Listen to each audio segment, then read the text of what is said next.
Amen. Thank you, Lord. Good morning po. Happy Monday.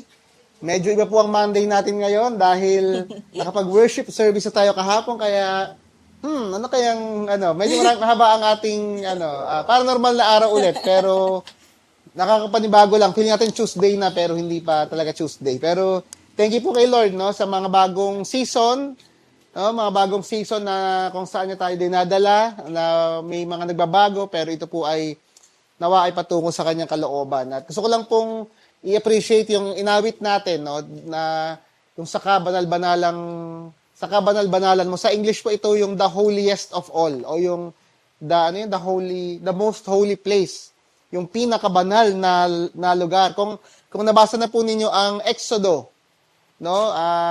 ay kung inyo po papansinin, nung lumang tipan po, doon nakikipagkita ang Panginoon sa tao sa kanyang, ang tawag doon, yung tabernakulo.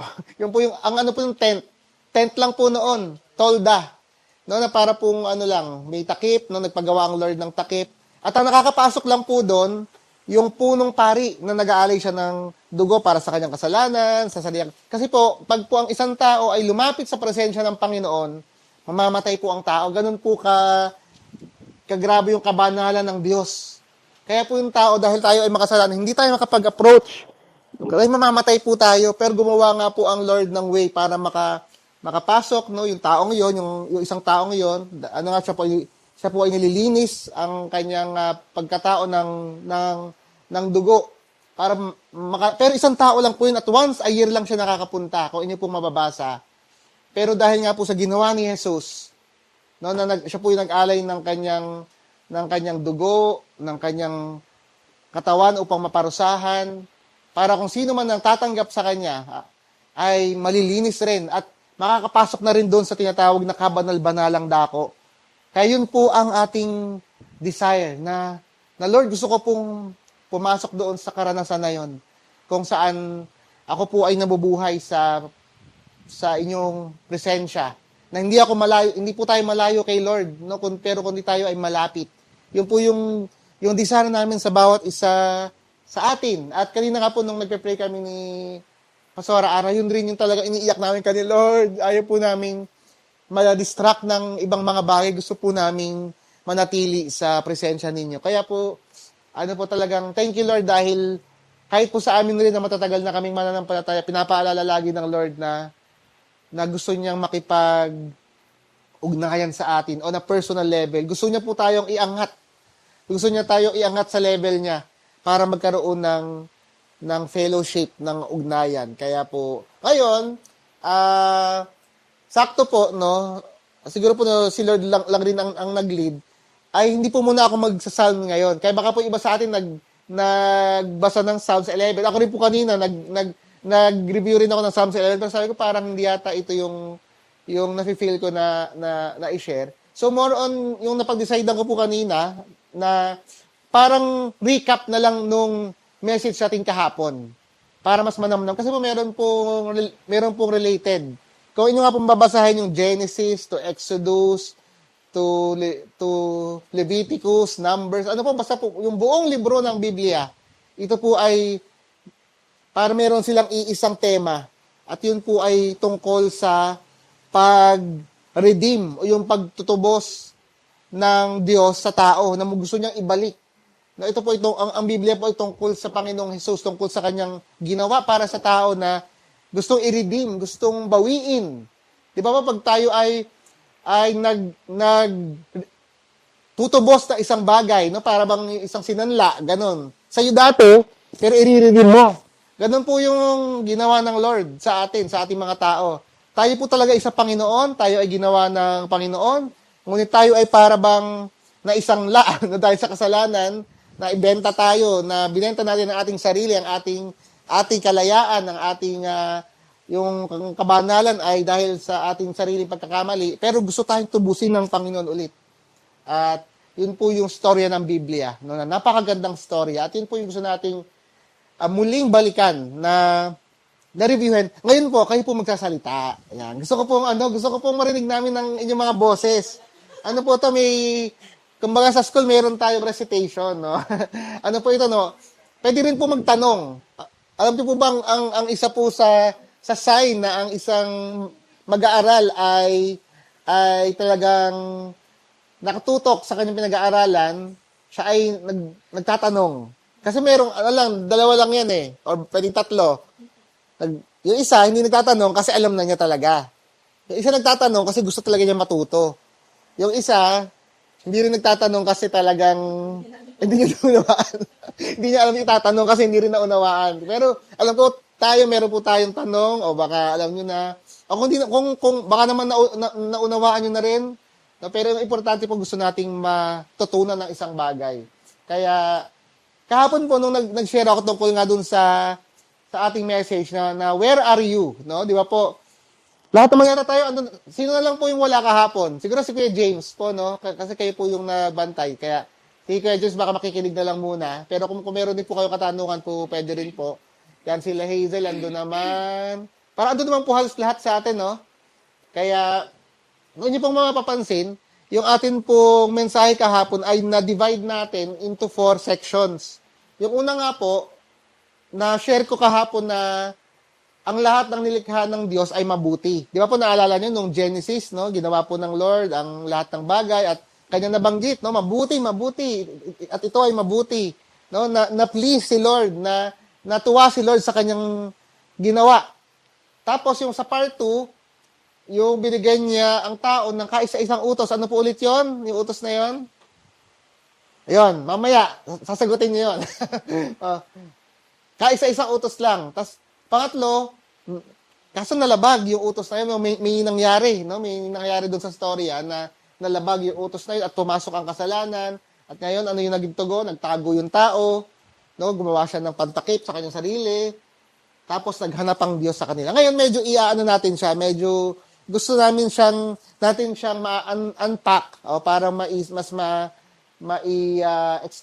in our own words para mas maalala natin. Ngayon, doon lang po muna tayo sa 1. Before ko muna i-share yung discussion question, ano po, sino pong gusto nang mag-share kayo ng mga take-away? Ito yung mga binaon nyo na katotohanan na naaalala ninyo doon sa part 1, doon sa ang lahat ng nilikha niya ay mabuti. Kahit po ano lang, wala pong mali. Kung ano lang po yung naalala ninyong mga katotohanan, mga nag-speak sa inyo, mga details na gusto nyo i-share tungkol dun sa part 1.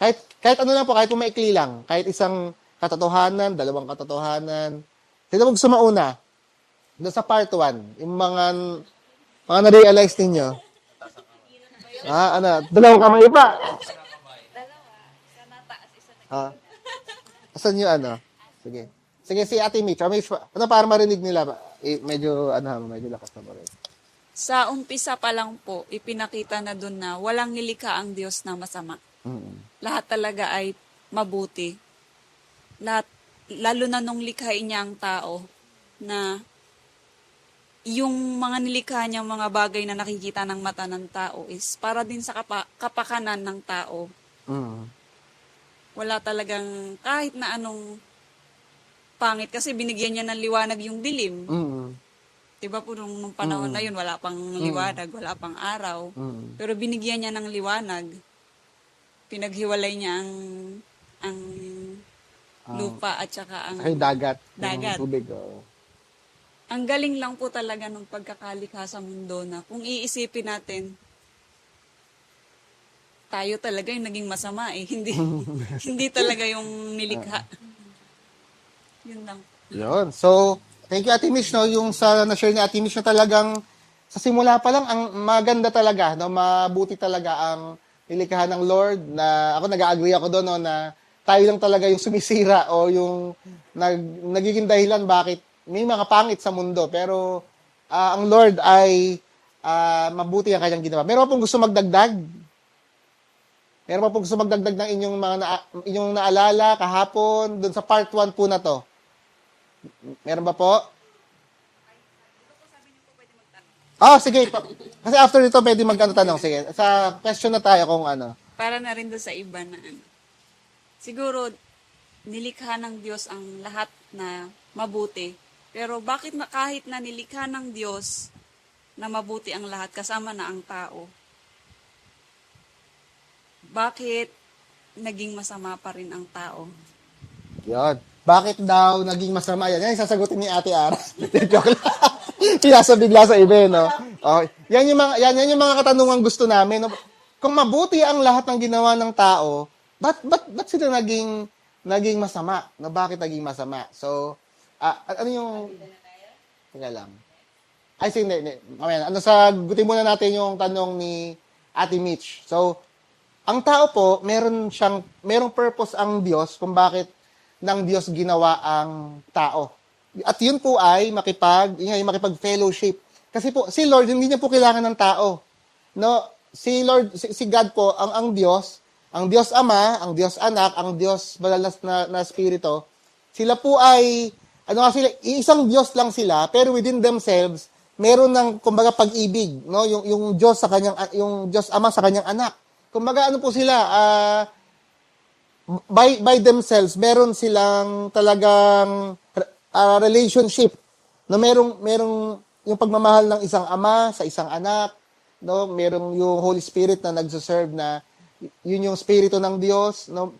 Pero po dahil sinabi ng Biblia na God is love.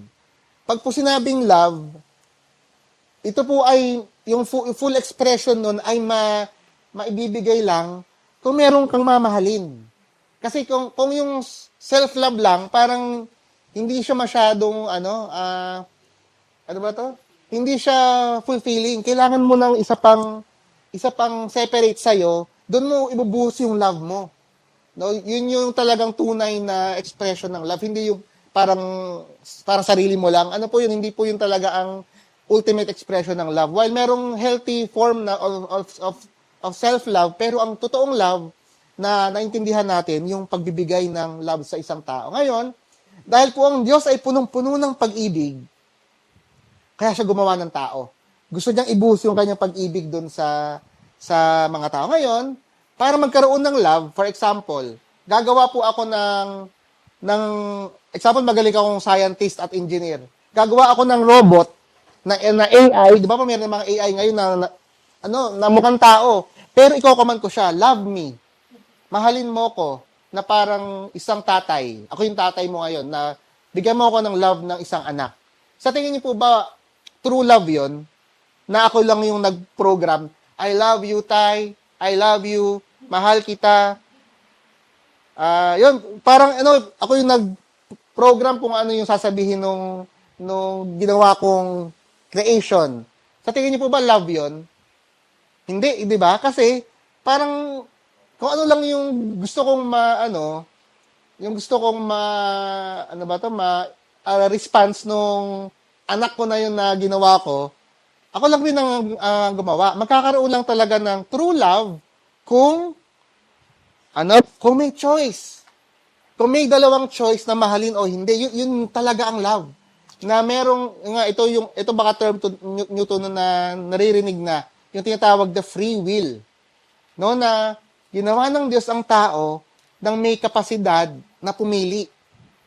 No, hindi lang po pumili ng kahit nga sa smallest detail, pumiling kung ito ba o kung ano kakainin ko, kung prutas o vegetable, kung ano isusuot ko, kung pantalon o shorts. Ano po yun?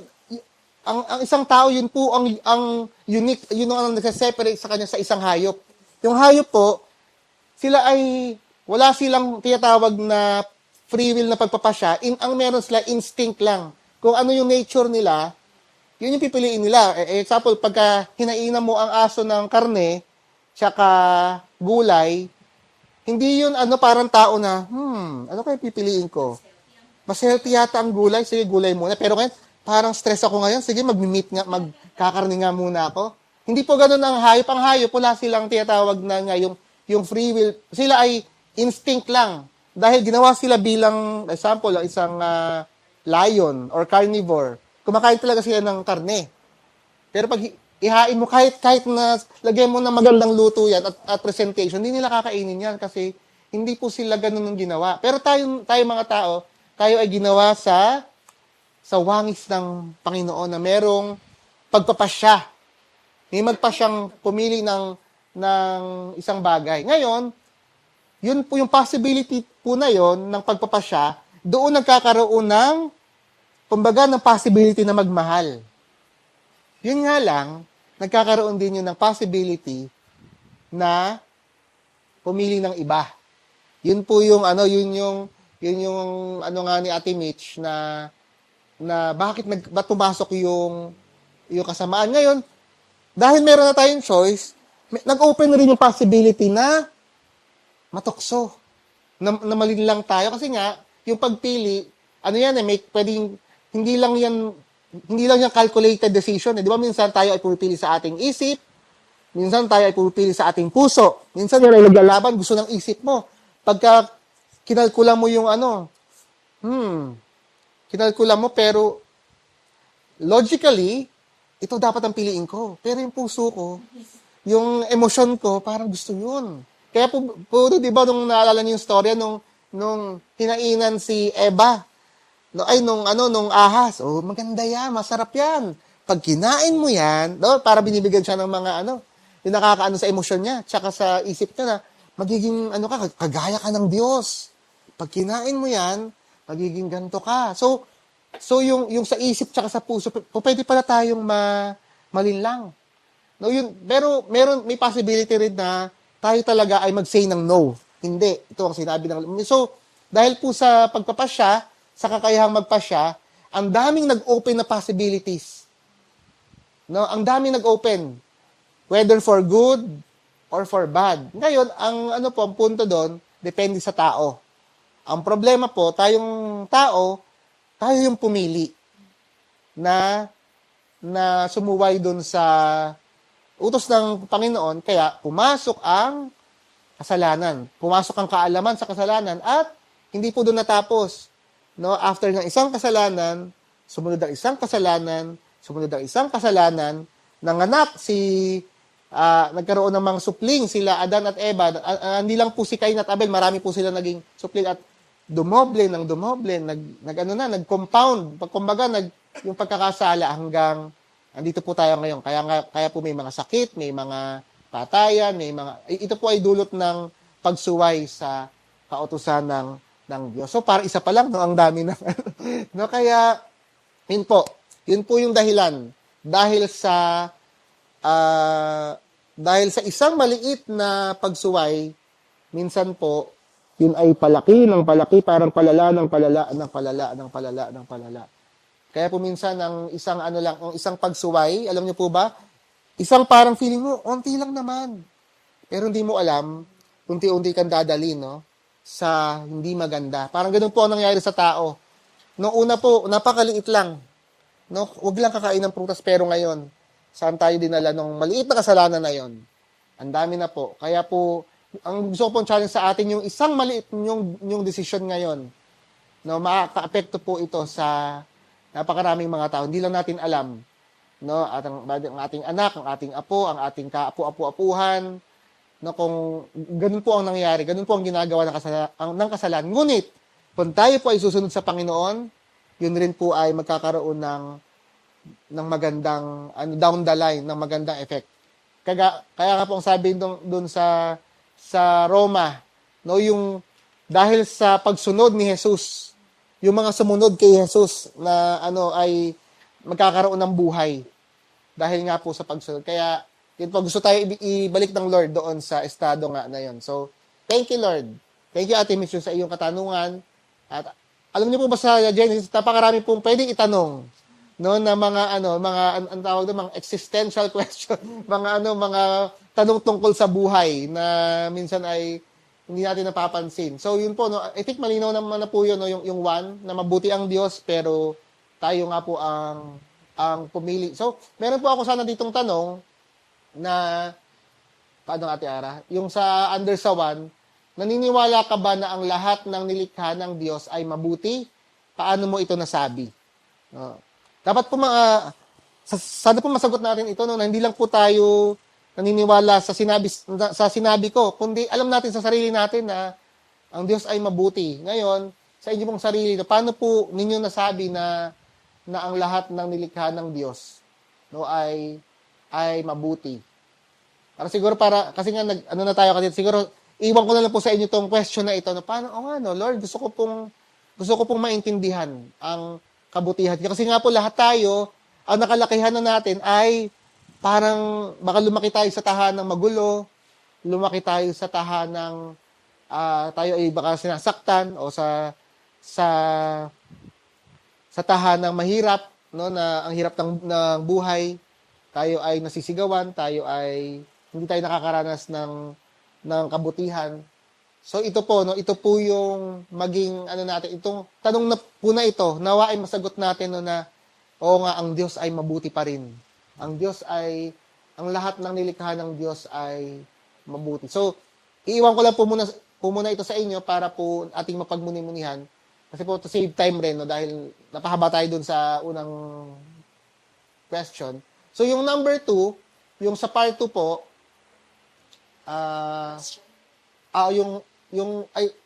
yung part 2 po, sa tingin, yan, sa tingin mo ba ay mahirap sundin ang utos ng Diyos sa tao? Bakit mo ito nasabi? Sa tingin niyo po, mahirap po bang sundin ang mga kautusan ng Lord? So, ano po to sariling yes or no, wala po naman po maling sagot. Kung ano po ang sa tingin ninyo. Sino pong gusto mag-share ng kanilang thoughts? Sa tingin niyo po ba ay mahirap o madali? Ano pong gusto mag-share? Okay.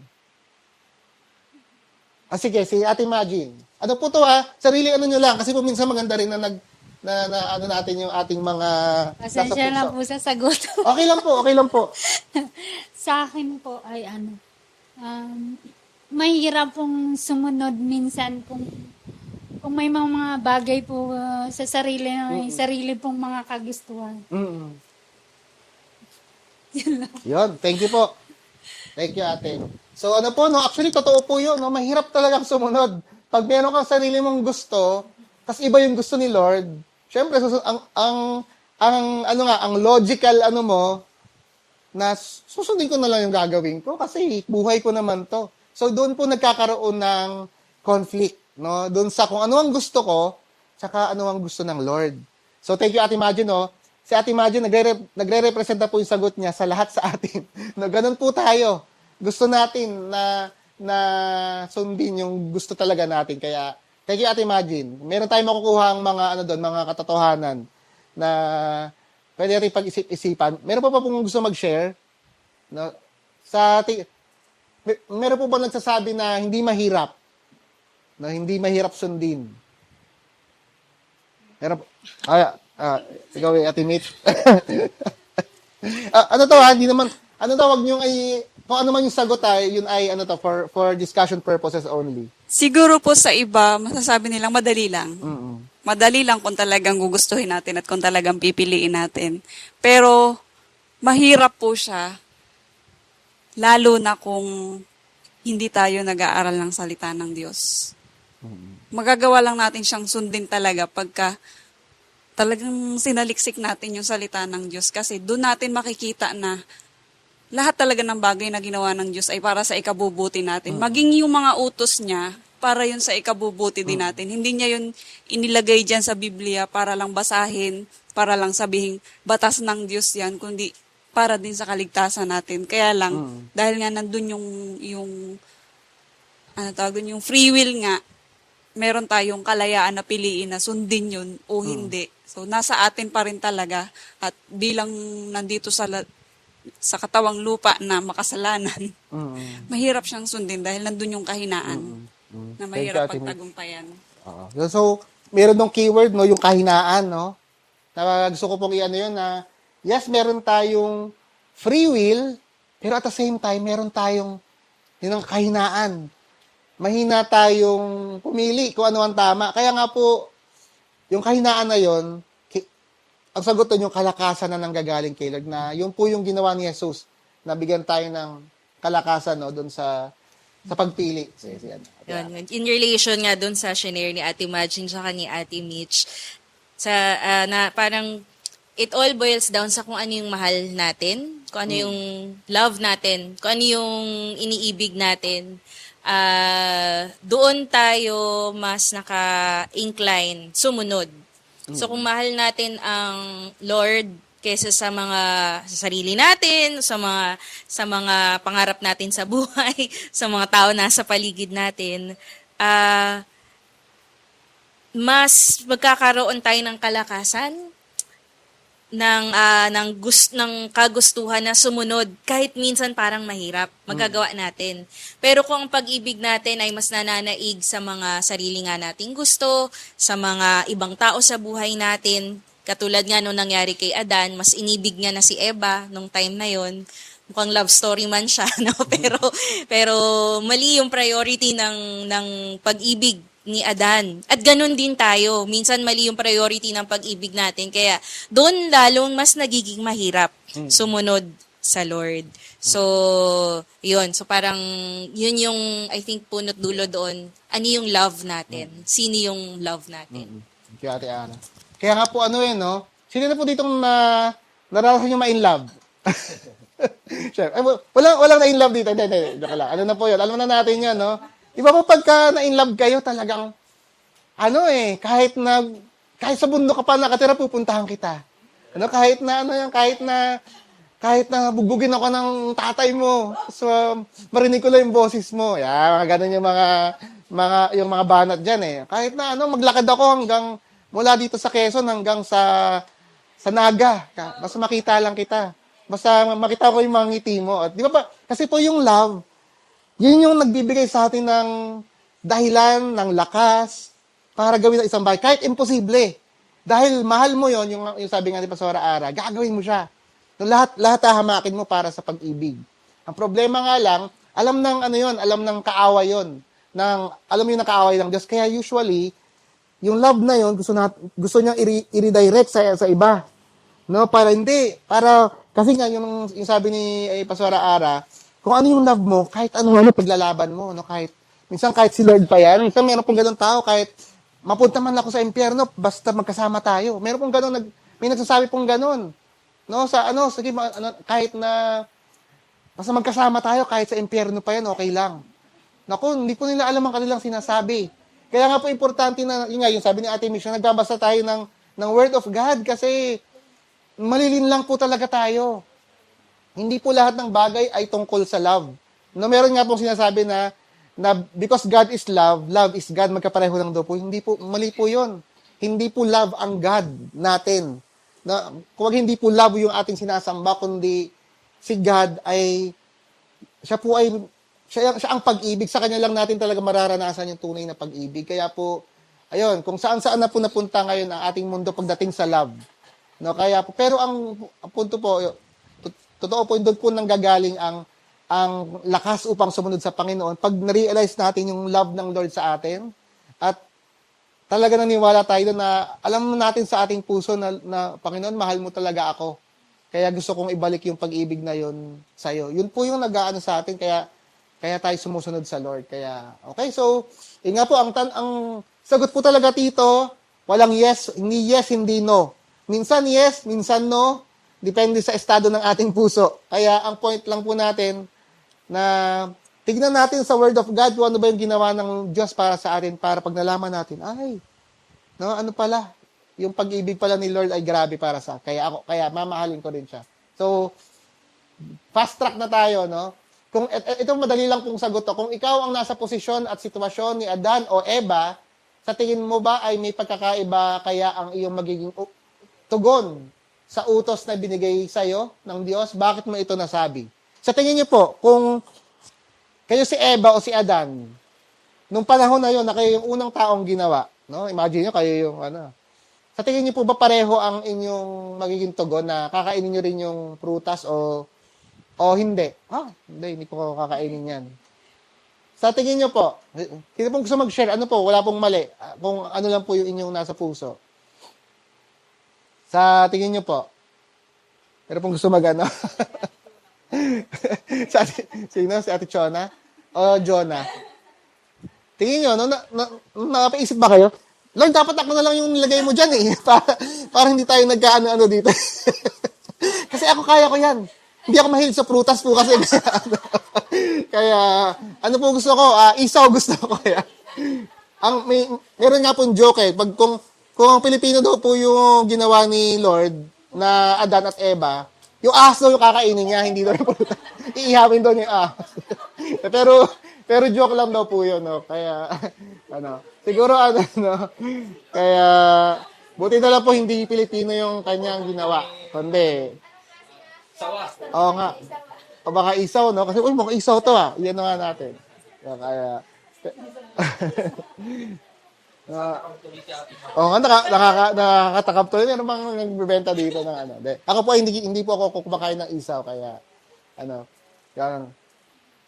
Ito po usually, no, sa isa pong tao na, siguro mataas ang tingin sa kanyang sarili, baka ang sasabihin niya, oo, kaya ko yung gawin yan. No? Pero actually, Hindi niya gagawin yung hindi ako magkakasala kasi alam ko na eh. Pero po, alam niyo po ba na ang testing po kung ano yung sagot dito, usually, yung utos ba ng Lord sa'yo ngayon ay ginagawa mo. Pag hindi mo rin magagawa yon. Kasi napakasimple lang, hindi mo lang kakainin eh. Yung simple nga lang na magpatawad ka, simple lang na utos na, na magbahagi ka ng salita ng Diyos, o magpasalamat ka sa lahat ng pagkakataon. Alam mo yung mga simple rin na mga utos ng Lord, na hindi natin pinapansin niya, no? or natin nagagawa. Kaya, kung yun nga, hindi natin nagagawa, paano pa kaya nga yung... So, kahit po sino pa yan, lahat po tayo ay babagsak dahil tayo ay tao, tayo ay... may kahinaan talaga tayo mga tao. Pero meron nga rin po tayong kapangyarihan na nanggagaling sa Panginoon, no? Na nanggagaling sa Spirit ni Lord. No? Pag tayo ay na born again, tayo ay... Yung Spirito ng Diyos ay nakikipag-isa sa atin. Doon po tayo nagkakaroon ng kapangyarihan na mag-say ng no sa kasalanan. No, hindi na ako alipin ng kasalanan. Kaya ko na say ng no diyan sa dati kong ginagawang mali. Yun po yung nagagawa ng kapangyarihan ng krus sa ating buhay, dun sa ginawa ng Panginoong Hesus para sa atin. Kaya last po na tanong na pwede po natin sagutin. Ngayong nalaman mo nang ikaw ay hinahanap ng Diyos, so ito po yung isa pong yung part 4, no, na tayo po ay nagtatago pero hinahanap tayo ng Diyos. Ngayong nalaman mo nang ikaw ay hinahanap ng Diyos, ano sa tingin mo ang magiging tugon mo patungo sa Kanya? Ano po yung magiging tugon natin ngayon? No, na pwedeng na practical. Ano na po yung paano tayo tutugon doon sa katotohanan na ay hinahanap pala ako ng Lord. Gusto pala ng Lord makipag-fellowship sa akin. Para sa inyo po, ano po ang magiging tugon ninyo? Sino po gusto mag-share? Ano po ba? Yung iba naman. Ay, sige, si Kuya Mark. Word lang. Sumunod. Sumunod. Meron pa pong iba? Meron pa pong ibang, mas specific or yung very, very practical? Meron pong gusto mag-try? Ano yan? Kayo po ba ay magtatago? Kayo po ba ay lalayo? Meron, ano na yan eh, may mga naiisip na yan eh. Ano pa, meron pong gusto mag-try? Sige, Sa Ate Malu, gusto mo Ate Malu mag-share? Kaya Ate Malu, ano po ang ano nyo? Ano po yung magiging tugon ninyo sa, ngayon alam niyo na hinahanap pala kayo ng Lord, na gusto mo, Siguro po para sa akin na nalaman ko po pala na ako hinahanap ng Diyos upang tumugon sa Kanya. Siguro nga po para sa akin mahirap. Kasi yun nga pong simpleng utos lang nga po ng Panginoon na tayo ay magpatawad, tayo ay magpakumbaba. Pero pag napoprovoke nga po tayo, nananatili pa rin po sa atin yung pride. Salamat nga po dun sa mga araw-araw na binabahaging word of God ng Panginoon. Kasi kahit po tayo ay nandun pa rin yung pusong matigasin natin. Kahit pa paano po nababasag ng kaunti. Yun po. Yung salita niya na ibinabato sa atin araw-araw, kahit hindi man natin tanggapin, isinisiksik po ng Lord sa isip at puso natin na, anak, pakinggan mo naman ako. Kahit matigas yung puso mo, unti-unti mong basagin.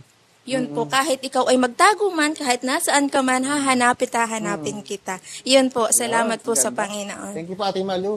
Naku, nung nag-share si Ate Malu, naalala ko yung isang bato po, no, sa isang waterfall ba yun o sa isang river, kahit po meron yung bato na malaking bato, no, overtime daw po yung batong yon na naagusan ng tubig, maano daw po yung masisira daw yon yung ano. Parang ganun siguro ang Lord sa atin, no? Na hindi niya tayo sinusukuan, kahit tayo ay matigas. Pero syempre, wag na natin patagalin, no? Parang siguro yun yung sabi na magpabasag tayo kay Lord. Minsan po, alam nyo na, kaya po tayo merong mga dinadanas na mga problema, kasi gusto ni Lord basagin yung pride natin. No, gustong basagin ng Lord yung dependence natin sa sarili natin na kaya ko naman, hindi ko naman kailangan ng Lord. Hindi ko naman kailangan gawin yan, basta ako, hindi ako nakaka-agrabyado ng tao, okay na ako doon. No, gusto pong basahagin ng Lord yon. No, yung kataasan natin o yung dependence natin sa ating sariling mabuting gawa. Dahil gusto natin, tayo ay dumidepende sa Panginoon, at dahil tayo ay nakakilala na kay Lord, doon tayo gagawa ng mga mabubuting bagay. Kaya po, thank you Ate Maluno doon po sa inyong mga na-share na yon, na kahit matigas, tayo ay gusto tayong basagin ng Panginoon. Hindi po para tayo ay sirain. No, minsan po may kailangan basagin ng Lord para mabuo ulit. No, para pong ganun sa isang, di ba po ang isang bahay, usually pagka naitayo ng mali, tapos gusto mo hindi mo siya magamit kasi mali yung pagkakatayo eh. Pagka ito ginamit, baka pag nilagay namin ng gamit to, masisira siya. Kaya ano pong kailangan gawin? Kailangan mo nang basagin. Kailangan mo nang tanggalin ulit. Kailangan uling hukayin ang pundasyon at pagka okay na lahat, tsaka lang ulit magtatayo ng panibago. Kaya po minsan, kaya hindi makapagtayo ang Diyos ng kanyang mga gawain sa ating buhay dahil ayaw natin ipatanggal yung luma. Kaya minsan po gusto ni Lord tayong basagin, no, parang clay, no, parang clay pot na mali yung pagkakahulma. Kaso matigas na, kaya kailangan mo nang basagin, kailangan basain, no, para matunaw, kailangan tunawin ulit para pwede siya uling hulmahin kung ano yung gusto ng master, kung ano yung gusto ng potter. Di ba po yung potter siya yung potter. Parang ang Diyos ay parang isinalarawan na isa siyang potter. Yung naghuhulma ng clay. No, yung mga gumagawa ng mga paso. No? So, merong tamang hulma na gusto ang Diyos para sa atin. Kaya, yun po, no? Yun ang ating hilingin. No? Lord, gusto ko pong magpahulma. Lord, sana wag na nating hilingin na basagin pa tayo ng Lord, no? Na umabot pa tayo doon. Kasi po pwede naman tayong sumuko kay Lord na Lord, ayoko na pong danasin yung mga pagbasag. Doon minsan kailangan talaga yun. No? Pero may mga part na ang ating buhay na hindi naman na kailangan. Minsan kasi mamatigas na talaga tayo kaya kailangan pa tayong basagin ng Lord para mas masakit yun, no? Kaysa sa ngayon muna isuko yan, kaysa habang malambot pa, no? Para nga pong isang puno, habang maliit pa, pwede pang ma-bend. Pero pag kayang punong, yung halaman na yun ay lumaki na, hindi mo na siya mabend, kailangan mo nang baliin. Kaya po, ang term po namin doon na ginagamit, may isa po, way of grace. Isa, way of crisis.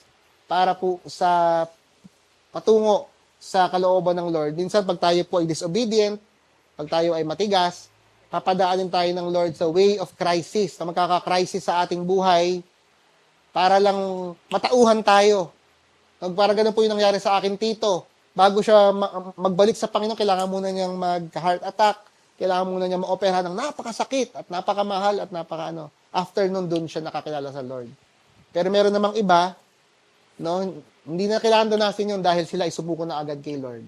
Kaya doon po tayo sa way of grace. Huwag na doon sa kaya sumunod, no, sa ating Panginoon dahil siya ay ang nais siya sa atin ay mabuti. Mabuti, no? Meron pong sinasabi ang tao, may sinasabi ang mundo, may sinasabi ang sarili nating puso, pero ang pakinggan po natin ay ang Panginoon. So, thank you po. Ate Ara, meron kang gustong Last na lang, yung tugon natin na the fact na hinahanap tayo ng Lord, parang kaya kasi tayo nagtatago kasi dahil sa takot.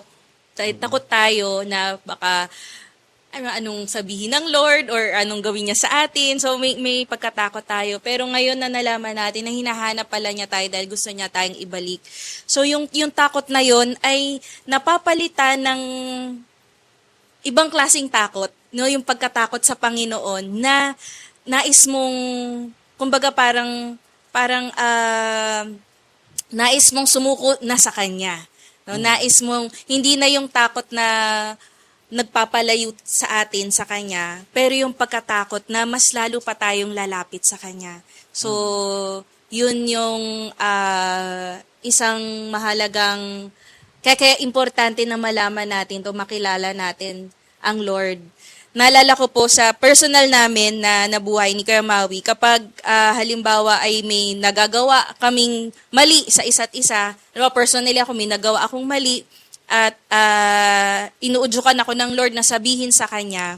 Nung mga bago-bago kaming kasal, takot ako na magsabi sa Kanya. So hanggat maaari, hindi ko sasabihin sa Kanya. No, kahit yung mga nagawa ko nung nakaraan, na alam kong hindi naman kailangan malaman yon. Pero there came a point na inudyukan talaga ako ng Lord na sabihin sa Kanya. At nung sinabi ko yun sa Kanya, parang nung nakita ko yung response niya sa akin, na mas lalo talagang parang andun yung pagpapatawad, andun yung pag-accept, nawala yung takot ko na magsabi ng mga bagay na dati ay takot akong sabihin. So yun yung nagagawa kapag nakikilala natin ng Lord unti-unti, nawawala yung hindi magandang takot natin sa Kanya. Bagkus tayo ay lumalapit sa Kanya, nabuo ang loob, na andun yung pagpapakumbaba, andun pa rin yung fear of God, pero isa itong fear na yun nga na talagang magpapalapit tayo sa atin sa Kanya. Thank you, Lord. So, thank you, Lord. No? Tayo po ay tumayo at atin pong hilingin kay Lord na selyuhan po niya yung mga katotohanan na ito. Nawa ito po ay ating baunin at ito po ay maging personal sa atin, no? Na si Lord po ay naghahangad na magkaroon ng personal na relationship sa atin. No, ito po yung ugnayan na tayo po ay naglalakad or namumuhay ng kasama siya. No, wag po nating itakwil, no, or itaboy ang ating Panginoon dahil gusto po niya na gusto niya ibuhos ang kanyang pag-ibig sa atin. Panginoon, salamat Lord sa na pag-aralan namin ngayon na isa ring pag-review ng aming message kahapon at nawa Lord ay talaga maitanim sa aming puso ang katotohanan na iniibig niyo po kami, Panginoon, na mabuti po ang nais niyo para sa amin at nais po ninyong ibuhos ang inyong pagpapala, ang inyong pag-ibig sa aming buhay at maging sa aming family, Panginoon, at maging sa buong mundo, Panginoon, gusto po ninyo ipakita ang inyong pag-ibig. Ngunit kadalasan ay kaya hindi namin nararanasan ang pagpapala ninyo dahil kami po ay lumalayo sa iyo. Kami, Panginoon, ay walang pananampalataya, wala po kaming pagtitiwala sa inyo pong salita. Kaya kadalasan ay ginagawa namin kung ano ang sa tingin namin ng tama. So, Panginoon, patawarin niyo po kami kung kami po ay nakinig sa payo ng ibang tao, kami po ay nakinig sa payo ng mundo, sa sinasabi, maging ng aming sariling puso, dahil alam namin na hindi po mapagkakatiwalaan maging ang aming sariling puso. But ang tangi lamang namin mapagkakatiwalaan at ang alam namin na ang nakakaalam ng pinakamabuti sa amin ay kayo po yun, Panginoon. Kaya inihiling namin na magkaroon kami ng pusong nakikinig, ng pusong naghahanap, magkaroon kami ng pusong sumusunod, or ng pusong umiibig sa iyo para po magawa namin ng mga bagay na ito. Dahil kung wala po ang pag-ibig, ay hindi namin kayang gawin, hindi po namin kayang sundin ang mga utos ninyo. Kaya po, pag-ibig po ang susi, Lord, upang amin talagang magampanan, Lord, ang mga kautusan ninyo na hindi naman po ito lagad para sa inyo, kundi ito po ay para sa aming ikabubuti. Kaya po ninyo ito binibigay sa amin. At ang aming pagsunod, yun po yung para sa inyo, Panginoon. And I pray, Lord God, ang aking mga kasama ay tulungan niyo po kami na maging sa aming pagtatrabaho ay magawa naming makipag-fellowship sa iyo, Panginoon, na ang aming isip ay wag lang mag-isip ng kung ano-ano lamang, but lagi naming pagmuni-munihan ang pag-ibig po ninyo sa amin, Panginoon. At i-bless rin po ang Rospan, Panginoon, kahit po ngayon ay Monday na wala masyadong nagpupunta, Panginoon, ba't kayo po ang magpadala ng mga pupunta dito para mapaglingkuran namin, para rin po ito ay maging source of income sa business na ito, para rin po ito sa bawat isa sa amin, Panginoon, na inyo pong pinagkalooban ng trabaho sa lugar na ito, Lord. I-bless niyo po ang Rospan, i-bless niyo po ang bawat isa sa amin, maging mabuti po kaming empleyado sa isa't isa at sa mga customer, at nawa ay makita po sa aming buhay, sa aming pagsasalita, ang kabutihan po ninyo sa aming mga buhay, Lord. Salamat po at selyuhan po ninyo ang lahat na ito sa iyong pangalan. Ito po aming samot na langin sa pangalan ni Jesus. Amen. Thank you, Lord. Thank you, Lord.